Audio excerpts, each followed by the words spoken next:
Election கமிஷனுக்கு உன்னோட சின்னத்தை பாதுகாக்கிறதுக்கான letter கொடுக்க தெரியல. உன்னோட இமெயிலுக்கு ஒரு லெட்டர் அமைச்சிருக்காங்க, அதை நீ செக் பண்ணதுக்கு உனக்கு தெரியல.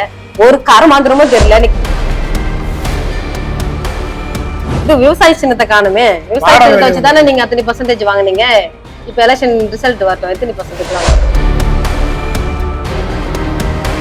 40 தொகுதியிலும் நாம் தமிழர் கட்சி கேண்டிடேட் கிடையாது. யாரோ செட் பண்ணி அமைச்சிருக்காங்க. பர்சனலா உன் மேல ஒரு பாலியல் குற்றச்சாட்டு வழக்கு புகாரா கொடுக்குறாங்க அப்படின்னா நீ போ. உன் கட்சி ஆளுங்களை ஏன் போன் பண்ணியா பயத்துல நடுங்கி நீ போன் பண்ணி வர வைக்கிற வலசு காவல் நிலையத்துல? அப்ப நீ தலைவனா? சீமான் விஜய் கூட்டணி 2026 சொல்றாங்க. அது ஈஎன் சாமாக்கு போட்ட பேரிச்சம்பழம் போல இருக்கிறாரு இப்போ நடிகர் விஜய். விஜய்க்கு இப்போ வந்து வயசாயிடுச்சு, தலையில ஃபுல்லா டோப்பா முடியல. இப்ப அவர் வந்து விஜய் கூட டைரக்டர் கூட கூட்டணி வச்சா அந்த படம் ஓடாது. விஜயோடைய பட கட்சி ஆரம்பிச்சு அந்த உறுப்பினர் சேர்க்கையில 50 லட்சம் பேர் இணைஞ்சிருக்காங்க. நீங்க சர்வசாதாரணமா கடந்து அதான் சொன்ன மூளை மங்கி போய் சினிமா மேல மோகத்தினால சில தம்பிங்க 50 லட்சம் பேர் அப்படிதான் இருப்பாங்களா? சில தம்பிங்க அப்படிதான் இருக்கிறாங்க. இவங்களுக்கு இதை விட்டா வேற என்ன தெரியும்? பிஜேபிக்கு இன்கம் டேக்ஸ் இல்லைன்னா இடி, இவங்க 2 பேரை வச்சு கார்னர் பண்ணுவாங்க, பயம் கொடுத்தவங்க. ஏன்னா அவங்களதான் இவங்க ரவுடி போல வச்சுருக்காங்க கையில. பிஜேபி இந்த வாட்டி வரப்போறது கிடையாது. ஆமா, வராது. பிஜேபி வராது. சினிமா இயக்குனர் தான் இருந்தாரு. ஆமா, இப்ப அவர் வந்து ஒரு கட்சி துவங்கி இப்ப தமிழ்நாடு அரசியல்ல இப்ப ஒரு 3வது இடத்துல இருக்காருன்னு சொல்றாங்க. அதை எப்படி பாக்குறீங்க? 3வது சின்னமே காணுமே. மைக் சின்னம் வந்திருக்கு மேடம். மைக் சின்னமா? அது எப்போ வந்துச்சு? விவசாய ஆதரவு கொடுத்திருக்காருன்னு ஒரு விமர்சனம் இருக்கு. அதுதான் இது விவசாய சின்னத்தை காணுமே. விவசாய சின்னத்தை வச்சுதானே நீங்க அத்தனை % வாங்குனீங்க. இப்ப எலெக்ஷன் ரிசல்ட் வரட்டும், எத்தனை % வாங்குறீங்க? விவசாய சின்னத்துக்கு ஓட்டு போடல தம்பி, அண்ணன் முகத்துக்கு தான் ஓட்டு போடுவாங்க. இப்ப அண்ணன் முகத்துக்கு எவ்வளவு ஓட்டு வாங்கியிருக்கிறாங்கன்னு பாப்போமா? அப்ப எவ்வளவு % வருது? அண்ணனுக்காக எவ்வளவு ஆதரவாளர்கள் இருக்காங்க? விவசாய சின்னத்துக்காக தான் தமிழ்நாட்டுல இருக்கக்கூடியவங்க பாதி பேர் விவசாயம் தான், 80%. அப்ப 80% வச்சுக்கோங்கன்னா 80% பேர் வந்து விவசாயிகள். விவசாய சின்னத்தை வந்து முடக்கிட்டாங்க. உனக்கு ஒரு அட்மினிஸ்ட்ரேட்டிவ் தெரியல, ஒரு அரசியல் கட்சியை வந்து எப்படி வழி நடத்தணும்னு தெரியல. இந்த காலகட்டத்துக்குள்ள வந்து நீ வந்து எலெக்ஷன் கமிஷனுக்கு உன்னோட சின்னத்தை பாதுகாக்கிறதுக்கான லெட்டர் கொடுக்க தெரியல. உன்னோட இமெயிலுக்கு ஒரு லெட்டர் அமைச்சிருக்காங்க, அதை நீ செக் பண்ணதுக்கு உனக்கு தெரியல.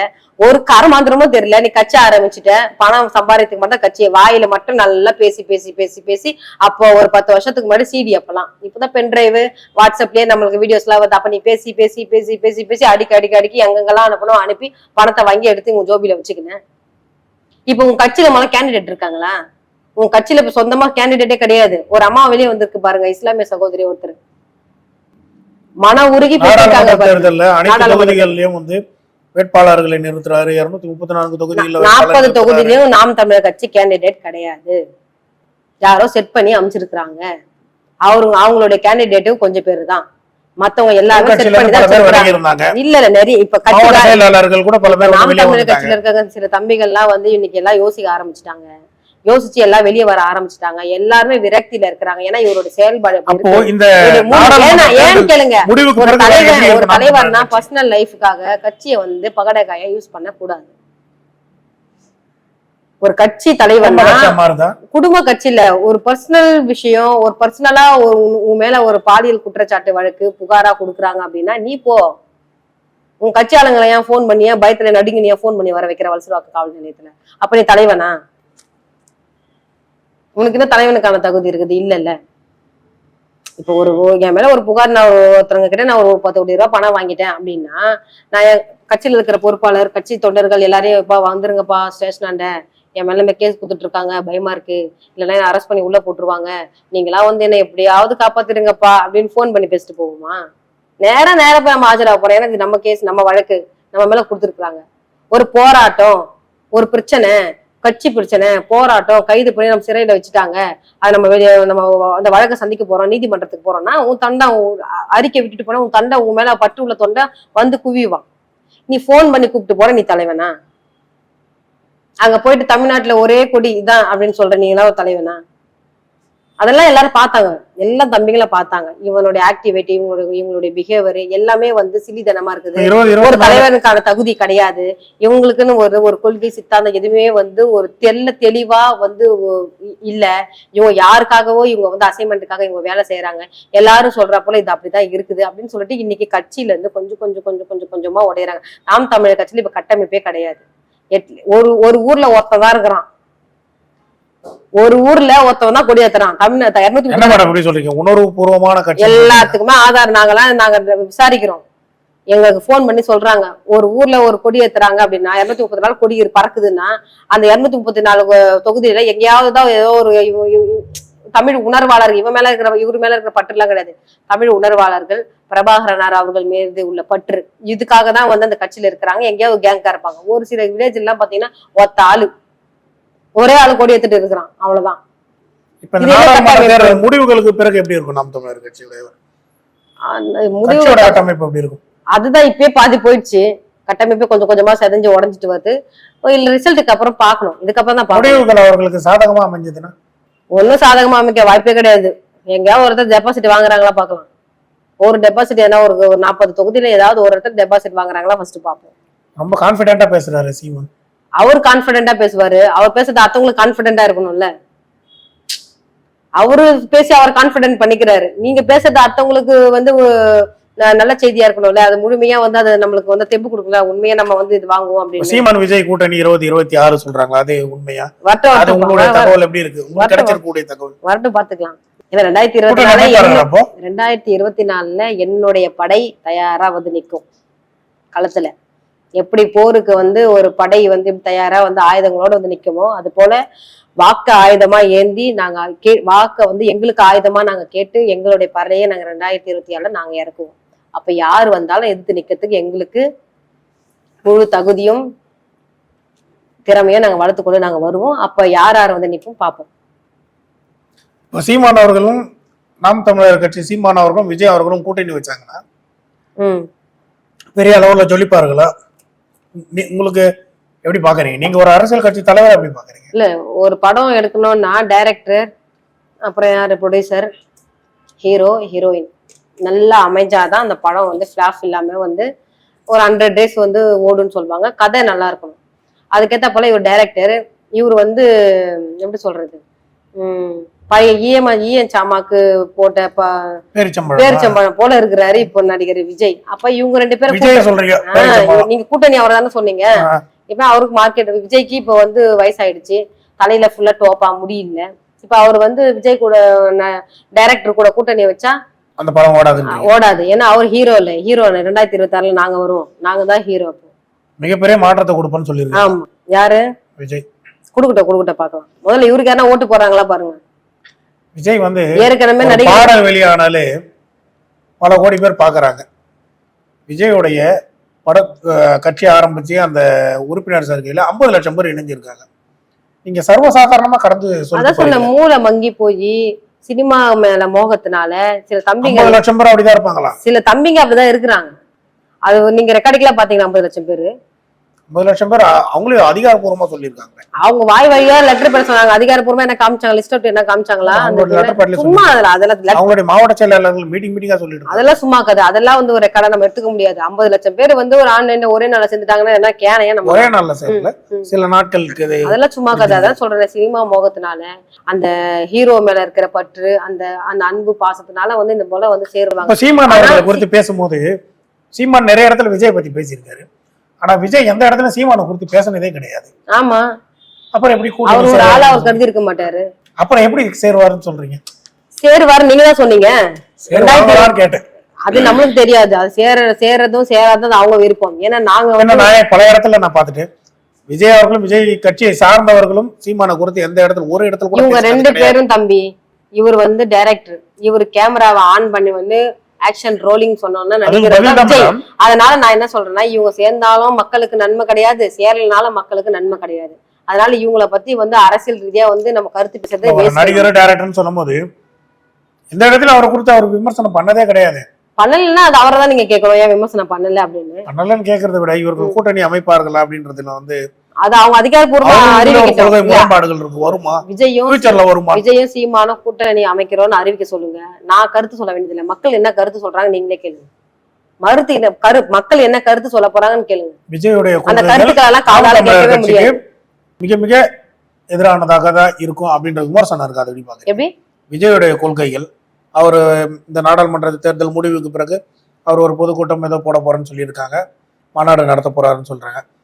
ஆனா அந்த கொள்கைகள் பொறுத்த வரைக்கும் நாம் தமிழர் கட்சிக்கு ஒரு முரண்பாடா தான் இருக்குன்றது அவர்களுடைய கருத்தா இருக்கு. அப்ப கொள்கைக்கும் சித்தாந்தத்துக்கும் எதிராக இருக்கக்கூடிய விஜய் எப்படி கூட்டணி வைப்பாரு? கூட்டணி வைப்பாரான்றதுதான் நான் உங்ககிட்ட கேட்டேன்.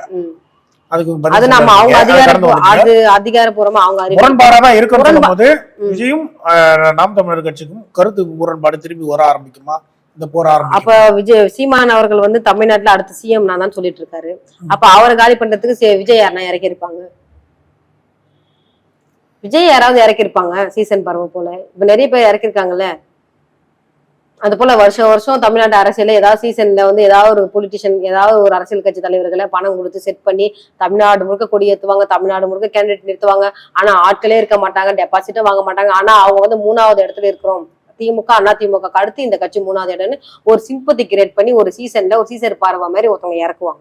ஜூன் 5க்கு பிறகு அதிமுக கட்சி உடைய போகுதுன்னு சொல்றாங்க.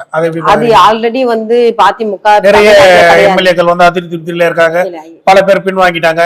பல பேர் சசிகலா அம்மையார் அவர்கள் கொலை வழக்கு விசாரிச்சுட்டு இருக்கிறாங்க. அதுக்கான முழுமையான விசாரணை முடிஞ்சு அது வந்து காவல்துறை வந்து மக்கள் மத்தியில அவங்க வந்து நல்ல தெளிவா வந்து பதில் சொல்றப்ப வந்து டோட்டலா ஏடிஎம்கே வந்து ஆல்ரெடி இப்ப ஏடிஎம்கே வந்து குத்துயரமா கொலை உயரமா போட்டி வந்து விஜய்க்கும் திராவிட முன்னேற்ற கழகம் அவங்க எல்லாம் போட்டியெல்லாம் இருக்க முடியாது. விஜய் எல்லாம் வந்து போட்டியா வர முடியுமா? விஜய் வந்து அதிமுக முழு கட்டுப்பாடோட சசிகலா அம்மையாரோட இப்பவும் வந்து திமுக அதிமுகக்கு ஒரு போட்டி தான். பிஜேபி எல்லாம் கூட தமிழ்நாடு அரசுக்குள்ள எல்லாம் வர வாய்ப்பே கிடையாது. அவங்க எல்லாம் வந்து தமிழ்நாட்டுல எல்லாம் யாருன்னே தெரியாது. சும்மா இப்பதான் வந்து இந்த ஐபிஎஸ் ஆபீசர் அண்ணாமலையை கூப்பிட்டு வந்து வச்சுட்டு இப்ப வந்து வேலை பார்த்துட்டு இருக்காங்க. இல்ல, அண்ணாமலை தேர்தல் பரப்புரையில சொல்லியிருந்தாங்க அதிமுக கட்சி ஜூன் 5க்கு மேல இருக்காது. அம்மையார் ஆமா, ஏதாவது ஐடி வச்சு எதனா அவங்கள வந்து பயமுறுத்துவாங்க. இவங்களுக்கு இதை விட்டா வேற என்ன தெரியும்? பிஜேபிக்கு இன்கம் டேக்ஸ் இல்லைன்னா இடி, இவங்க 2 பேரை வச்சு கார்னர் பண்ணுவாங்க, பயம் கொடுத்தவங்க. ஏன்னா அவங்களதான் இவங்க ரவுடி போல வச்சுருக்காங்க கையில பிஜேபி. ஒரு நல்ல ஒரு புலனாய்வு அமைப்பு, அந்த அமைப்பை வந்து நேர்மையா செயல்பட விடணும் சென்ட்ரல் கவர்மெண்ட். ஆனா இவங்க என்ன பண்றாங்க, அந்த அமைப்பை வந்து நேர்மையா செயல்பட விடாம இவங்களுக்கு ஏற்றாற் போல அந்தந்த மாநிலத்தில் இருக்கக்கூடிய மாநில கட்சிகளை வந்து புறம் தள்ளி இவங்க வந்து அங்க கால் ஊன்றதுக்காக அந்த இடி ஐடியா வந்து இவங்க வந்து ஒரு வெப்பனா பயன்படுத்துறாங்க, வெப்பன்ஸ் மாதிரி தான் பயன்படுத்துறாங்க. இது ரொம்ப வந்து அருகதையற்ற வந்து ஒரு அரசியல். அது அரசியல் நாகரிகம் கிடையாது. உனக்கு நல்ல உனக்கு கொள்கை, உன்னுடைய சித்தாந்தம், உன்னுடைய களப்பணி செயல்பாடு எல்லாமே இந்த மக்களுக்கு பிடிச்சா உனக்கு அவங்களே ஓட்டு போட போறாங்க. நீ பிரச்சாரம் பண்ணினா, நீ மக்களுக்கு நல்லா செஞ்சா. அதை விட்டுட்டு நீங்க ஐடி இடியை வச்சு நீ மிரட்டினா மக்களை திருப்பி மிரட்டினாங்கன்னா என்ன பண்ணுவாங்க? மக்களுக்கு இவங்க இதுதான் இந்த விஷயம் செய்யறாங்க. ஒரு பின்னடைவா இருக்கும் நாடு முழுவதும் இந்த நாடாளுமன்ற தேர்தல் முடிவுகள் அப்படின்னு சொல்றாங்க. கண்டிப்பா பின்னடைவா தான் இருக்குமா? ஆமா, பிஜேபி இந்த வாட்டி வரப்போறது கிடையாது. இந்தியா கூட்டணி ஆமா, வராது. பிஜேபி வராது, வேற யாராவது தான் வரணும்.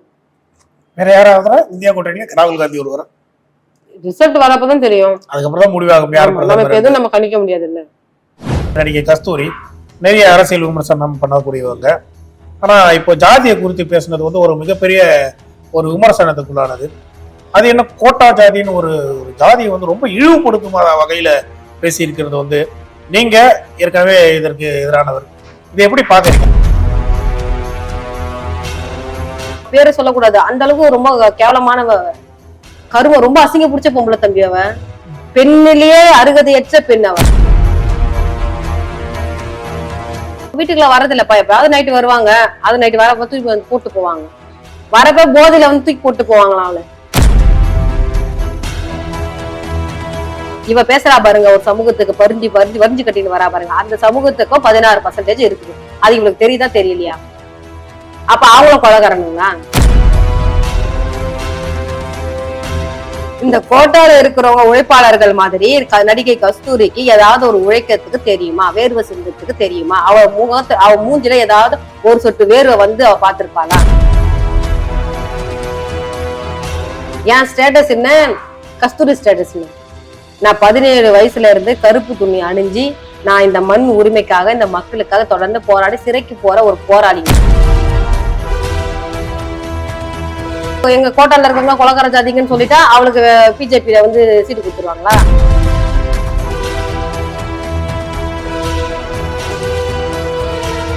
பெண்ணிலேயே அருகதையற்ற பெண் அவ. தேவதாசி முறை வேணும்னு சொல்றவ. இவெல்லாம் தேவதாசியாவே வாழ்ந்துட்டு இருக்கலாம். அவளை பத்தி ஒரு குடும்ப பெண் நாங்களா பேசக்கூடாது, பொது வாழ்க்கையில நாங்களா பேசவே கூடாது.